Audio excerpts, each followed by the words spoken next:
ఆ కాలక్షేపాన్ని కూడా రాష్ట్ర ప్రజలందరికీ కూడా వీక్షించేలాగా మనందరికీ కూడా చూపించడం జరిగింది. వారు చెప్తారు, మీరు గొప్పగా పనిచేస్తున్నామని మీరు అనుకుంటున్నారు, నేను కూడా అనుకుంటున్నాను, కానీ ప్రజలు అనుకోవట్లేదు, ప్రజలు భావించట్లేదు, మీ పనితీరు ఏం బాగాలేదు, ప్రభుత్వ పనితీరు ఏం బాగాలేదని చెప్పని కలెక్టర్లకి ఎస్పీలకి చెప్తున్నారు. అంటే ఆయన ఎప్పుడు మాట్లాడుతున్నాడు ఈ మాటలు? 2 సంవత్సరాలు పూర్తవుతున్న సందర్భంగా, అంటే తను ముఖ్యమంత్రిగా ప్రమాణ స్వీకారం చేసి 2 సంవత్సరాలు పూర్తవుతుంటే ఆయన మాట్లాడుతున్నటువంటి సూక్తి ముక్తావళి, ఆయన భాష్యం చెప్తున్నాడు. కలెక్టర్లు మీరు పనిచేస్తున్నామని అనుకుంటున్నారు, నేను కూడా మీరు బాగా పనిచేస్తున్నారు అనుకుంటున్నాను, కానీ అంతా సున్నా, ఏం పని జరగట్లేదని చెప్పని చెప్తాడు. అంటే ఏంటి? వాళ్ళనేమో పని చేయనివ్వు నువ్వు. ఏ జిల్లా కలెక్టర్ని, ఏ ఐఏఎస్ ఆఫీసర్ని, ఏ ఐపీఎస్ ఆఫీసర్ని, ఏ జిల్లా ఎస్పీని పని చేయనివ్వకుండా ఆంక్షలు విధిస్తారు. మొట్టమొదటి కలెక్టర్ కాన్ఫరెన్స్లో ఏం చెప్పారు చంద్రబాబు నాయుడు గారు? మీరు ప్రజలను కూడా, ఆంధ్ర రాష్ట్ర ప్రజలను కూడా ఒకసారి గుర్తెచ్చుకోమని చెప్తున్నాను. ఏం చెప్పాడా అంటే, కలెక్టర్లను ఇవ్వంగానే ఎస్పీని కూర్చోబెట్టి, మనది ఇటువంటి గవర్నెన్స్ కాదు, మనది పొలిటికల్ గవర్నెన్స్, మా కార్యకర్తలందరూ కూడా వస్తారు, వాళ్ళకి మర్యాద ఇవ్వండి, మా ఎమ్మెల్యేలతో మీరు మాకు కంప్లైంట్లు రాకుండా చూసుకోండి. ఎవరిని? ఎస్పీలని, కలెక్టర్ని నారా చంద్రబాబు నాయుడు గారు ముఖ్యమంత్రిగా అవ్వగానే మొదటి కలెక్టర్ కాన్ఫరెన్స్లో, ఎస్పీ కాన్ఫరెన్స్లో చెప్పింది. ఇవాళ ఏం చెప్తున్నాడు? మీరు పని చేయటం చేతకాట్లేదు, మీ పనితీరుని ప్రజలు మెచ్చుకోవట్లేదు అంటున్నాడు. కలెక్టర్ల పనితీరు అంటే, కలెక్టర్లు ఎవరు? ఉద్యోగస్తులు ఎవరు? ప్రభుత్వానికి కేవలం డెలివరీ మెకానిజం మాత్రమే. ఆలోచన చేసేది ప్రభుత్వాన్ని, అంటే కలెక్టర్లకి, ఎస్పీలకి దిశానిర్దేశం చేసేది ఎవరు? రాష్ట్ర ముఖ్యమంత్రి, మంత్రి మండలి. అంటే కలెక్టర్లు సరిగ్గా పనిచేయట్లేదంటే దాని అర్థం ఏంటి? ఎస్పీలు సరిగ్గా పనిచేయట్లేదంటే దాని అర్థం ఏంటి? నారా చంద్రబాబు నాయుడు గారు, మీరు మీ మంత్రి మండలి పనితీరు బాగోలేదని కదా తప్పు మీ దగ్గర పెట్టుకుని దోషులను ఎవరిని చేస్తున్నారు? ఐఏఎస్ ఆఫీసర్ని, ఐపీఎస్ ఆఫీసర్ని దోషులను చేసేటువంటి ప్రయత్నం. అంటే ప్రజల దగ్గరేమో మీరు పత్తిత్తా, మీ మంత్రులు పత్తిత్తులా, మీ ఎమ్మెల్యేలు పత్తిత్తులా, పతివత కబుర్లు చెప్తూ ఇవాళ మీరు కలెక్టర్లని, ప్రజలకేమో వీళ్ళు పనిచేయట్లేదు. దాని అర్థం ఏంటి? చేతకాని ముఖ్యమంత్రి, చేతకాని ప్రభుత్వం అనే కదా. ఏ చంద్రబాబు నాయుడు గారు?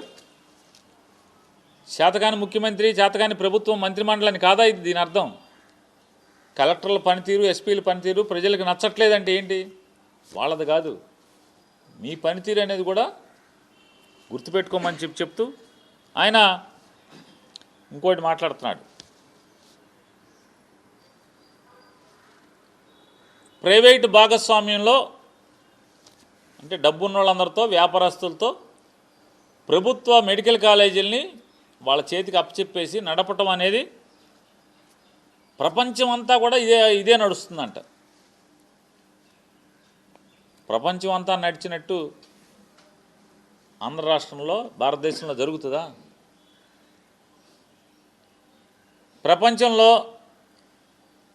ఏ పాలకుడైనా, ఏ అంటే అక్కడ ముఖ్యమంత్రి కానీ లేదా ప్రధానమంత్రి కానీ అతని మీద, అంటే అతను పాపాలు చేసి దోషిగా సాక్ష్యాధారాలను కూడా ఉండగా జైల్లోకి వెళ్ళి బెయిల్ మీద బయటకు వచ్చి, అంటే ఆరోగ్యం బాగాలేదని హెల్త్ కండిషన్స్ బెయిల్ మీద బయటకు వచ్చి మళ్ళీ ముఖ్యమంత్రిగా కేసులన్నీ మూయించుకున్నాడు ఎవడన్నా ఉన్నాడా? ప్రపంచంలో ఇది ఇక్కడ ఒక్క చోటే కదా. ఇటువంటి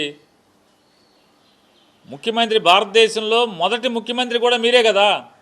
మీ మీద ఉన్న కేసుల్ని మీరే ముఖ్యమంత్రిగా ఉండి, మీరు ముద్దాయిగా ఉండి, మీరు ముఖ్యమంత్రిగా ఉండి మీ కేసులన్నీ కూడా అధికారులను బెదిరించి క్లోజ్ చేసుకున్నటువంటి ముఖ్యమంత్రి ఎవడున్నారంటే భారతదేశంలో ఇంతవరకు చరిత్రలో, స్వాతంత్రం వచ్చిన 70-80 ఏళ్లలో, 8 దశాబ్దాలలో మీరే కదా.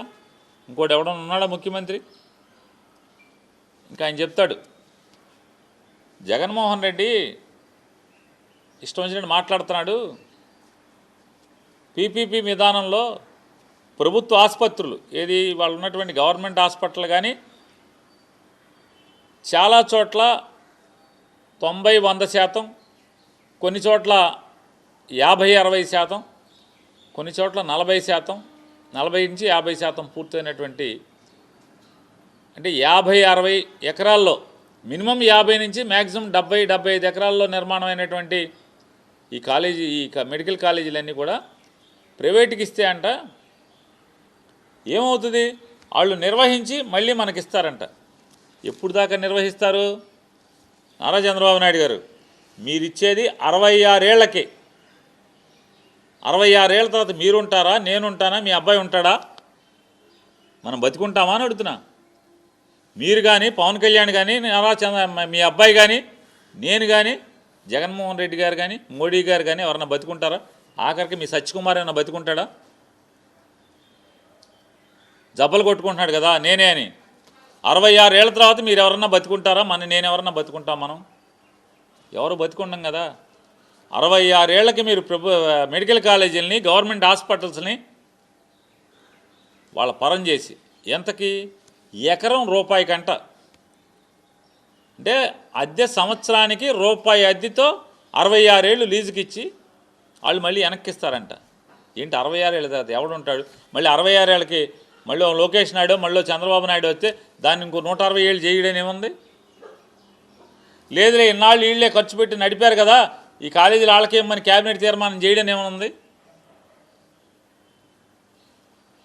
అంటే మాట్లాడే మాట జనం నవ్వుతారే, మనం తప్పుడు మాటని ప్రజలు ప్రశ్నిస్తారే అనేటువంటి భయం కూడా లేకుండా మీరు మాట్లాడుతున్నారు.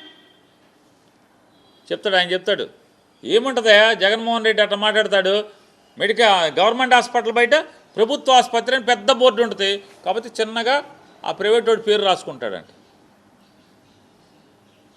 నేను అడుగుతున్నాను నారా చంద్రబాబు నాయుడు గారు, మీ హెరిటేజ్ ఎక్కడెక్కడైతే ఉందో ఆంధ్ర రాష్ట్రంలో, తెలంగాణ వద్దులే, ఆంధ్రప్రదేశ్ రాష్ట్రంలో ఎకరం రూపాయికి సంవత్సరానికి నాకు లీజుకి ఇచ్చేయి. 66 ఏళ్ళకి నేను నడిపి మళ్ళీ 66 ఏళ్ళ తర్వాత మీ దేవాంశకో లేదా దేవాంశ కొడుకు అప్పచెప్తాను, నేను మా మనవడో మా ముని మనవడు ఎవడో ఒకటి అప్పచెప్తాం, మాకు ఇచ్చేయి. ఇస్తారా అని అడుగుతున్నాను. ఎవరు, ఎందుకు ఎవరు? మీరు కాక అంటే మీ తత్వం ఎట్లా ఉంటుందంటే గాలిలో మేడలు కడతాం లేదా పిట్టల ద్వారా కబుర్లు చెప్పటం, అసాధ్యాన్ని సాధ్యమవుతుందనేది మాటల్లో ఓకదంపుడు ఉపన్యాసాల్లో చెప్పటం. మొన్న ఏం చెప్తున్నారు, ఈ డాక్టర్లకి ఏం తెలుసాయా, ఏఐకి తెలుసంట. ఏమిటి ఏంటి? డాక్టర్లు ఇచ్చినటువంటి సమాచారంతో ఒక నాలెడ్జ్ హబ్గా అంటే లేదా ఒక డేటా సెంటర్గా తయారై నువ్వేమన్నా ప్రశ్న కొడితే దాంట్లోంచి అవన్నీ కలగలిపి దాంట్లోంచి ఏముందో అది తీసుకొచ్చిస్తుంది. దానికిను డాక్టర్ ఒకటే.